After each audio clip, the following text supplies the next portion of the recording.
Hey guys, welcome to Moab, Utah, America's playground. And if you recall, in the last episode of this cheap Jeep series, we bought 3 cheap Jeeps and took them up Cliffhanger 1.0. Today, we're going to find out how good these are in the state that they're in right now. So let's truck on over to Cliffhanger 1.0 and we'll see which of these Jeeps can make it all the way to the top. Look at my chin spoiler. It's gone to offer better approach angle. Don't look here. This is normal. There's a bit of a water crossing here. Well, let's hope I can make this. Okay. Yeah, I'm a little worried about you. You got street tires. Anyway, good luck. Do I go slow? Hell no. Momentum! Woo! Street tires.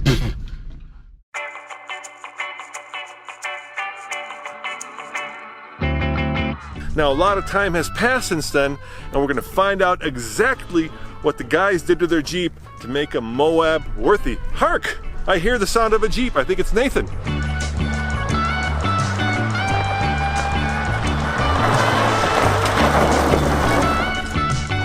Hey, dude. Behold my magnificence. Now, you bought a Jeep Liberty, Yes. but the Jet Edition. With the soft top. With the soft top. So what did you do to this Jeep to make it Moab worthy, Nathan? Well, I changed a few things. I didn't have a lot of budget. So, changed the wheels, changed the tires, and removed some components for better off-roading. Actually, let me show you what I did. All right, guys, it's time to swap wheels and tires. And I don't know how Nathan did this, but I'm gonna do his Jeep first and then do my Jeep. So let's get going. We're gonna be using this wonderful Challenger lift with bridges.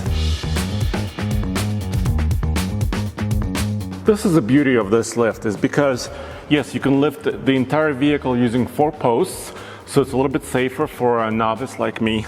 And then we have these bridges, which are actually operated by air. So we're using Falcons on this, on a 17-inch Steely, and this is a 245/65 R17. So it's a little bit larger and also snow rated, and the sidewall is larger, which is great. Yes! Nathan, you owe me lunch.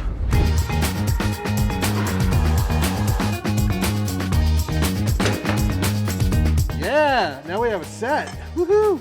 I've done stuff like this before and I've rubbed with those bars, and I don't think I'm rubbing. Although I'm not going up this thing either.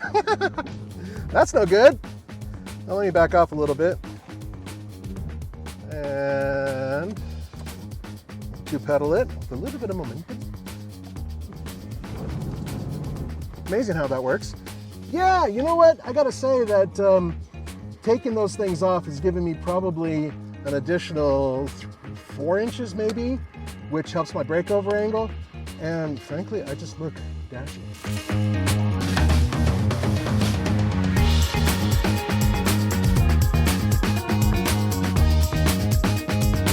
All right, Nathan, do you feel confident in your, well, Jeep? Well, it's the Jet Edition, so I'm gonna fly through it like a jet. Yes, actually I do. This thing actually is better than I thought it would be. I removed a little bit of weight, and more importantly, added better grip. I noticed you didn't do much of a lift. No, I couldn't afford it. All right, so next, of course, was Tommy, who bought the oldest Jeep of the bunch. And I hear, hark, a Jeep coming. I think that's Tommy. So let's see what he did to his CJ5.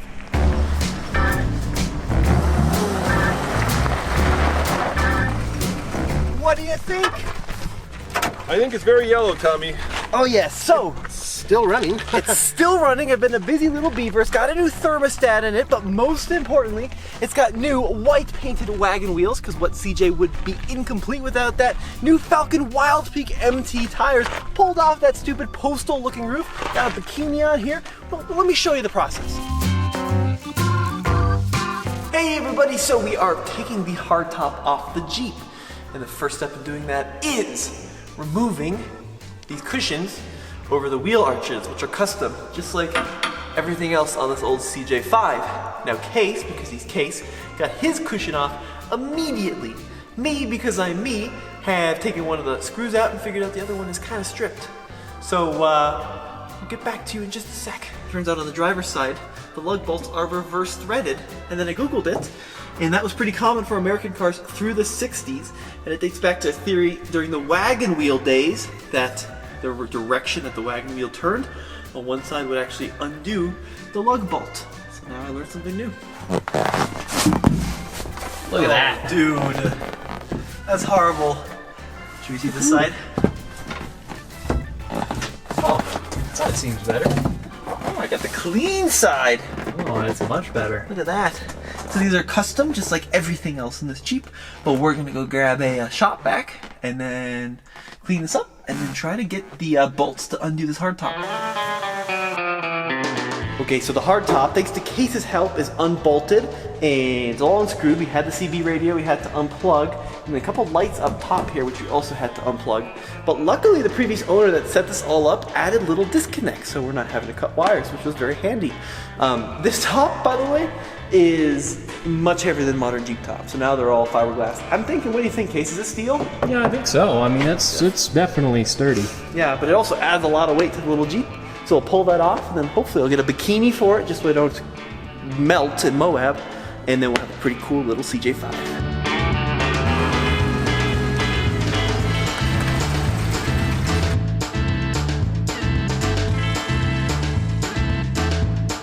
Yeah, dude. Look how cool a Jeep looks! Oh, it's so much better. Oh man, Now it looks like a Jeep. now it looks like a Jeep instead of a postal van.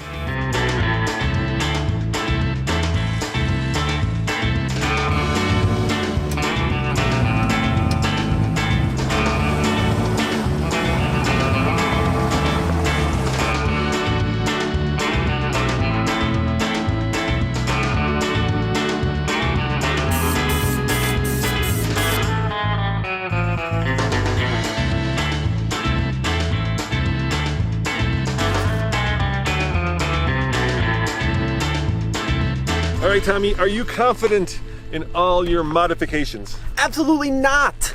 Because I didn't touch the important part like the engine or the transmission, really. So, there's like a 50-50 chance I'm gonna finish the trail today. But with the time and the budget I had, it's the best I could do. Now, as I recall, when we bought this Jeep, it had a little bit of an overheating problem, and it's only about 106 degrees today. It's got a new thermostat in it, did a coolant flush on it. I think that didn't fix it at all. But, hey look, we're out here having fun. At least I'll be hot with the Jeep, so... Hark, I hear another Jeep, Tommy. It's Andre.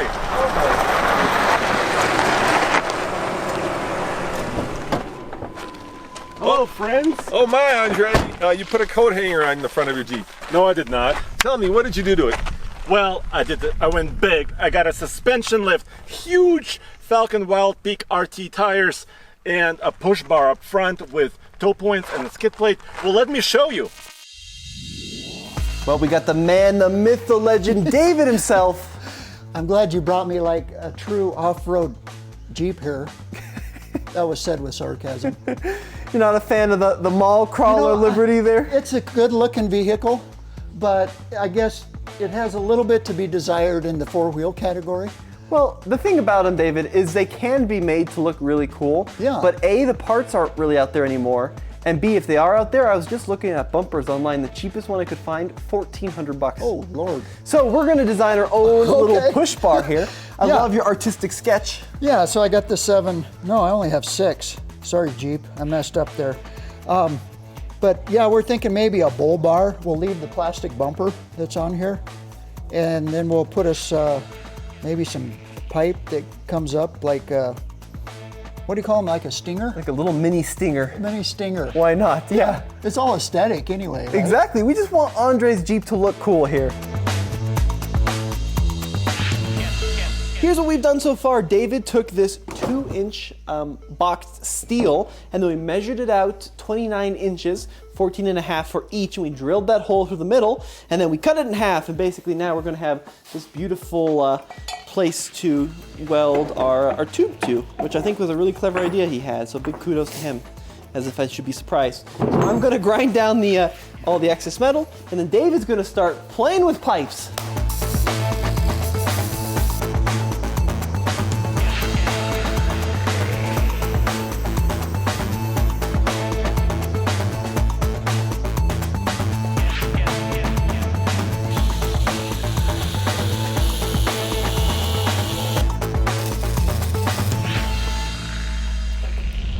right, well, it's the next morning, and David said he has some surprises for us about the little bumper build. Good morning, David. Hey, good morning.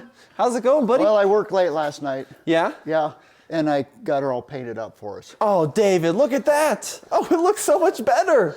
Unreal. So you put in these crossbars. Yeah. And what'd you do here? What's the story with that? Well, I figured we might as well mount the license plate on there, because in Colorado you have to have a plate on the front. Look at that. So I drilled the holes for that. It sounds like you have another idea, too, on how we can make it sturdy. Well, originally we weren't going to put a recovery point on it, but I think these are robust enough that you could pull it out if it was welded to the frame. Okay. So I think we should weld it. We'll go ahead and put our self-tappers on there just to hold it in place. And then we'll go ahead and weld it to the frame. Love it. And but we'll make it so you could cut it back off if you wanted to.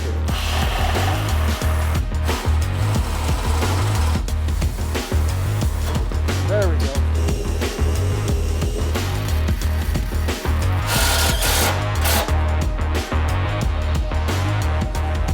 David, you've got the A-frame built here, a little brush guard. We got a little skid plate underneath. He's dead set on trying to break it. So what do you think, David? Are you happy with it?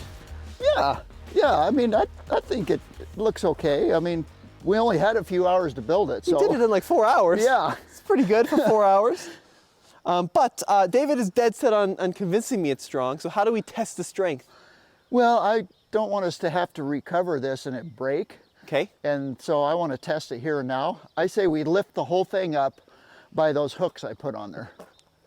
Well, I don't know about you, but I don't have the strength to lift up a Jeep. What are we going to use? We'll use my tractor. All right, go get the tractor, Okay, David. let's go get the tractor. So David's got this 70s tractor, 75. and how he starts it, I think, is the greatest thing. Yeah, my key broke, so it's a matter of touching the right contacts. So if this was in gear, would it just go right through the building?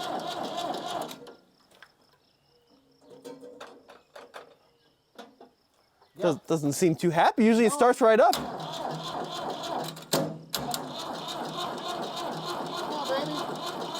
Come on, baby. All right, I bet she cranks.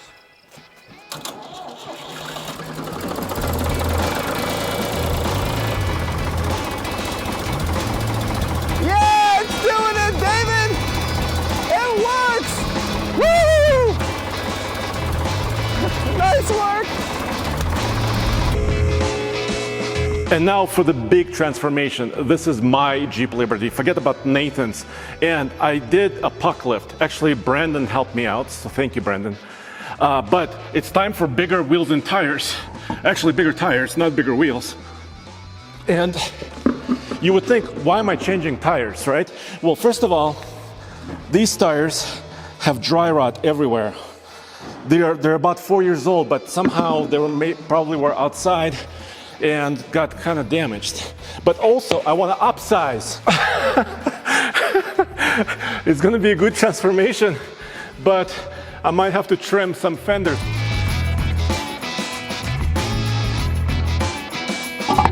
Yes!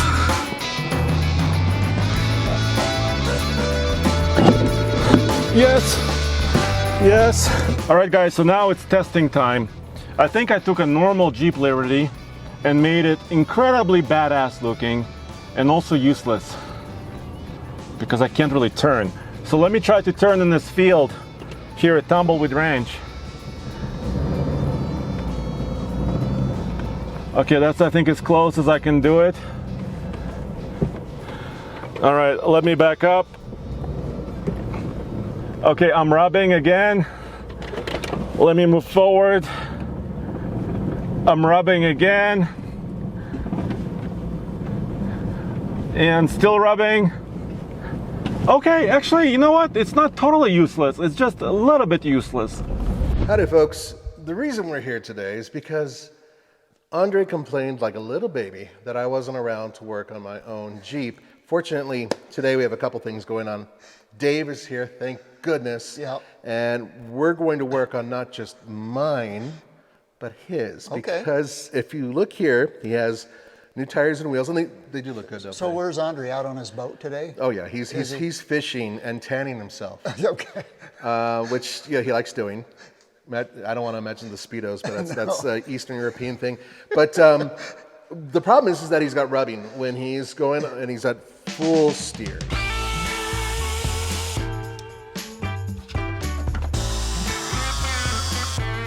Bingo.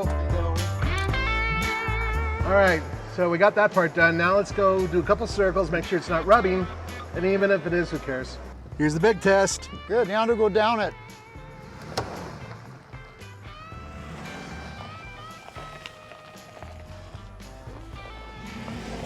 No, we just damaged the water, the windshield wiper fluid hose. We just broke it off. He doesn't need wipers anyway. I wonder if we can lift it up. You know who would be great at that? Who? Andre.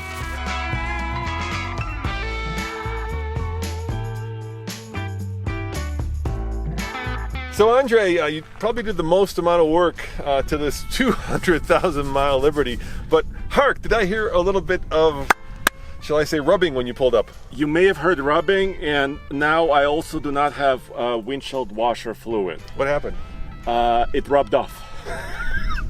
Well, it's a good thing because it's pretty hot. I don't think we're going to have any issues with rain or bugs. Okay. All right, so the challenge here, boys, was to spend less than $10,000 and make a Jeep that's Moab worthy. Nathan, do you feel confident in the most expensive Jeep here, because it was around $8,000 when you bought it? Hark! I feel the need to throw out a little Shakespearean thing with a skull in my hand and say, yes, actually, I do feel confident. All right, dude, I'm a... You said hark, dude. We caught you on camera. I was channeling my inner Shakespeare. Yeah, apparently so. All right, Tommy, how about you? You paid about $6K for your Jeep. You've got, a couple hundred and... How much did you spend on yours? Well, I'm probably at like 7,500, but hark! The herald angels sing. I am not super confident because it's 110 degrees out here and I have technology from 61, but we'll see what happens. Andre, your Jeep was the cheapest. You spent about $3,000, but you seem to have done the most in terms of making it Moab worthy. Well, I did forget something. I promised a Hemi V8. Yes. And I do not have one yet. Yeah. But I spent the least amount of money. I have the most ground clearance. I'm the most confident. All right, well, hark, y'all. Next time we get together, we're going to see if these three boys and these three Jeeps are actually Moab worthy and if you can have fun for under 10K. So come back next week for that episode. We are here in America's playground of off-roading. I may have overdone the size of these tires. Those are really interesting noises. This is a 1961 Willys CJ5. Oh, this is a man's Jeep. So maybe Jet Edition was not the right choice in hindsight.